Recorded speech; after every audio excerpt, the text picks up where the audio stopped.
Gemini, hi, welcome to Mystic Queen PH. At ito yung energy update for you from January 1 to 15, 2026. Ayan. So, titingnan natin ang energies for you first half ng January. And also, papaalala lang, ang reading na to ay general reading. So, maaari kayo makarelate, maaring hindi. Just take what resonates.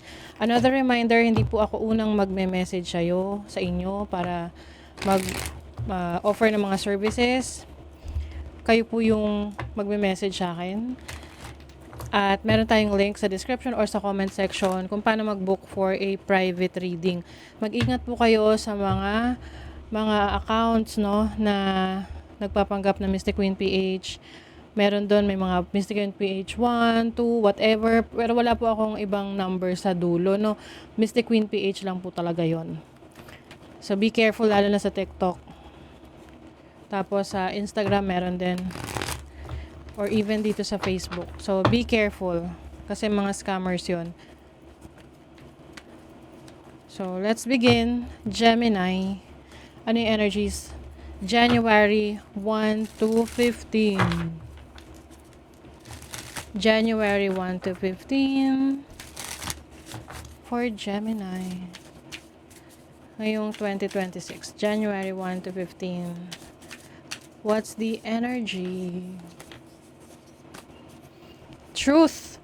Oh, merong katotohanan na mabubunyag.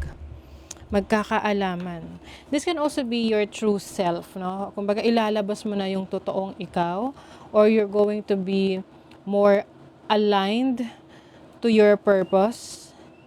And some of you, this is about your authentic self, no? Yung pagiging totoo mo.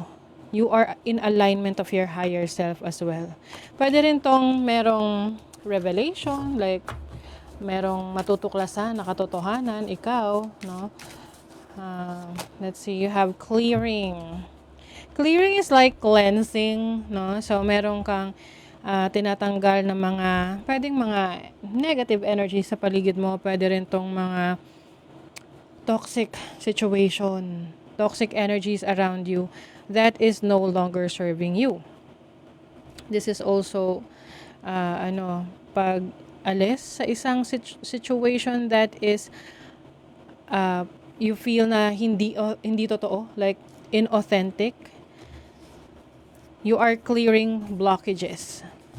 Yung mga bagay na pumipigil sa iyo or humaharang sa iyo para makarating ka sa destination na gusto mong puntahan. Celebration. Oh, celebration. Celebrate good times. Para yung kanta. Celebrate good times. Come on. Ayan. So, meron kang celebration. Pwedeng meron kang achievement. Napaka importante ng number 1 sa inyo. No? Kasi 37 is 1, 10 is 1, and then the 6 is about balance, harmony. So, merong kumbaga merong maaayos, masusolusyonan. Pwedeng problema, issue na kinakaharap mo nung mga nakaraang buwan. Ngayong January, you will celebrate kasi finally, tapos na. Finally, naayos mo na. Finally, nasolusyonan mo na. I also see here na may certain accomplishment, no?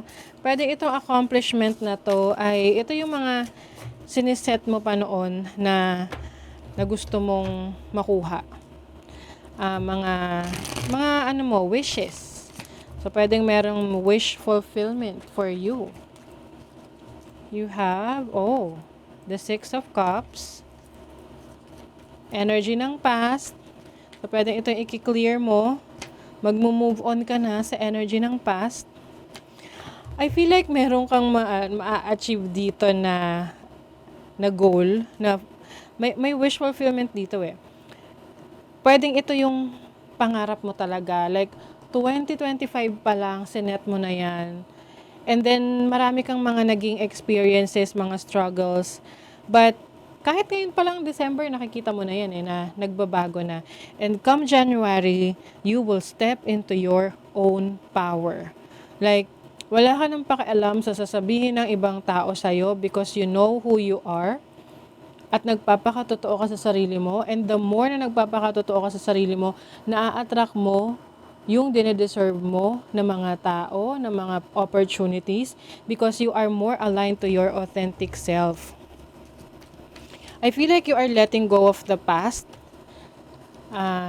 energy, past situation, na yan yung nagpatigil sa'yo for quite a while dahil nagdudwell ka pa doon, you're still holding on to it. Pero ngayong January, sabihin mo na, nako, tama na, tapos na, palitan na. 'Di ba? Oh, you are finally cutting off those unwanted energies. Mga bagay na hindi na nag-align sa gusto mo. 'Di ba? You have the Page of Cups. You are also setting new standards, or you are setting new mga bago mong pangarap, bago mong inspiration. So pwedeng yung iba sa inyo, if you are in a um, kung galing ka sa relationship na may nag-end in the past, I feel like meron ka ma-attract na new connection this time na mas nakikita ka. So, ibig sabihin, mas binavalue ka. You are seen by this person. Kasi pwedeng iba sa inyo dati, nasa relationship ka nga, pero parang hindi mo siya kilala at hindi ka rin niya kilala. Alam mo yun, na tipong yung mga favorites mo, hindi niya alam, kasi hindi siya nagpe-pay attention sa'yo. But I feel like for you, ngayon, you may be attracting a person na nakikita ka talaga. Like, pinagmamasdan ka, inaaral ka, iniintindi ka, alam yung mga gusto mo. So, those kinds of people na kinikilala ang isang tao because gusto nila yung taong yun.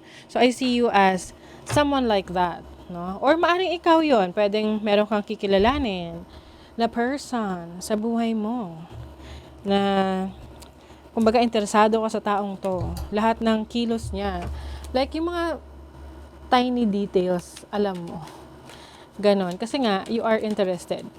Some of you naman meron kayong ima-master na skill. Itong ima-master mo na skill na to can be related to arts, music, or your talent. Yung mga gifts mo talaga na kumbaga exceptional, na hindi siya pangkaraniwan, na tipong pag kumanta, hindi siya yung tipong, oh, you can carry a tune, kaya mong masa tono kang kumanta. Pero hindi ikaw yung tipong biritera or merong distinct na boses, no? So, ganung klase yung sa inyo na parang you are exceptional on that field, 'di ba? On that area. 'Di ba? You are the source. You have this higher perspective. Alam mo na marami kang opportunities sa harap mo. Alam mo na you are someone who can manifest whatever you put your mind into. 'Di ba? The magician is also about manifestation. The star is your hope, your dreams. So I feel like you are manifesting your hopes, your dreams ngayong January. Oh, high vibe ka ngayon. You are rising up. You are freeing yourself. You're becoming more successful. Mas marami kang kakayanan ngayon. Marami kang na-attain na goals. At stress-free. Alam mo kung bakit? Kasi tinanggal mo na yung nagpapastress sa buhay mo. 'Di ba? Oh, you are achieving a lot of things. There's definitely success and victory for you. And, di ba nabanggit ko sa inyo kanina, you will be able to attract the people na talagang para sa'yo, yung mga people na supportive sa'yo, yung mga tamang tao, makakasama mo sila. Pwedeng makakatrabaho mo sila, or magiging kagrupo mo sila, or magiging kasamahan mo sila sa mga adventures mo ngayong January. Okay? So, let's see. Money, career, finances. For Gemini, ano yung mga energy ng inyong kaperahan? Knight of Cups, you have the Sun. Uy, merong magandang offer. Oo.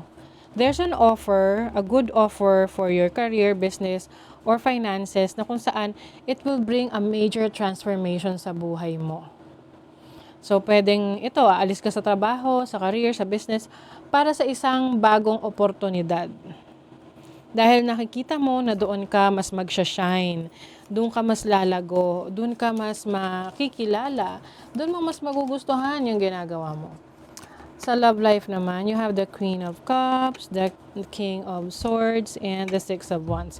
If you're connecting with someone, meron ditong magandang balance ng relationship ninyo that makes your relationship successful. Kasi kumbaga, nababalance nyo yung ugali nyo, ugali ng person mo, ugali mo. Kumbaga may give and take relationship, you understand each other and you also feel each other's feelings. Ngayon, kung single ka naman, merong attraction dito. I feel like there is someone attracted sa talino mo, sa galing mo. And maaring ito, mapapansin mo siya, pwede namang hindi. So, bahala ka kung papansinin mo siya. But, I see this person admiring you. Ina-admire ka niya. So, pwedeng magustuhan mo. Dadaanin ka sa kindness.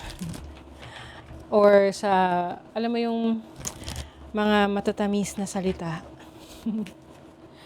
Oo. So, it's up to you. But I think naman maganda naman yung intention ng taong to. Okay? Now, sensitive soul, strengthen your boundaries and cut cords. So, ito yung sinasabi ko na sa inyo na pwedeng you are cutting off connections, removing negative energy sa paligid mo or mga toxic people sa paligid mo. Because you are finally strengthening your boundaries. Na hindi ka na yung tipong oo lang ng oo para i-please sila. Nandito ka para, to live your life. Hindi para sa kanila, but para sa'yo, sa sarili mo. Oo, na kung kailangan mong mag-cut off ng person, mag-cut ng connections, gagawin mo for your peace of mind. 'Di ba? So, that is your reading, Gemini. Thank you so much. See you again.